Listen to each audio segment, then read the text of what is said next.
Tamatok apa manitip urang rengse ya ilmu itikad ku nunggalkeun pangeran ciri tos nunggalkeun pangeran naon urangna teh eueuh dina sudur tos lama wujuda dina qalbu tos lama maksuda dina roh tos selamat ubah urangna ka mana eueuh we urang tanalika urangna aya masalah aya nama aya keneh nu di aku bade pangarti bade itikad kitu nya padahal mah pangarti ge nu Allah itikad ge pamasian ti Gusti Allah urang teh kedah teu aya we nganahakeun hasil teh gara-gara urangna teh aya eta teh nganahakeun hasil teh kitu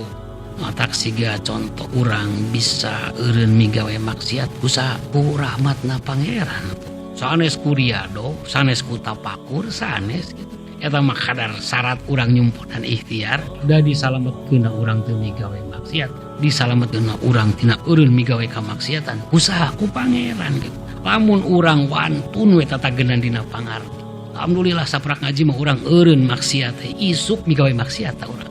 ku Gusti Allah ngahaja direjetkeun dicuetkeun eta teh kitu margi naon tungtungna ilmu itikad mah kosong teu ngarasa boga teu ngarasa bisa kitu nya teu ngarasa mampu teu tah dipasu ieu mah dah lah haula teh kedah cinjero abdi mah teu daya teu upaya matak sesakeun sarupi tong resot muntang tos sakit di luar sesakeun sarupi tong eureun ikhtiar tos gitu lamun masih kene aya nu ngabayangkeun ngaprediksi estimasi hasil wilujeng koslet di bulan Sawal ayeuna mah matak bidamelna naon ge rek naon rek nyanak pahala we kitu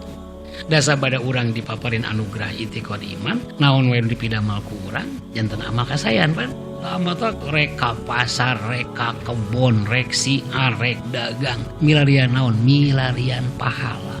sabab urang rek uih era temen lamun lengoh gitu ya teu rebo ku bebekalan midamel kasayan gitu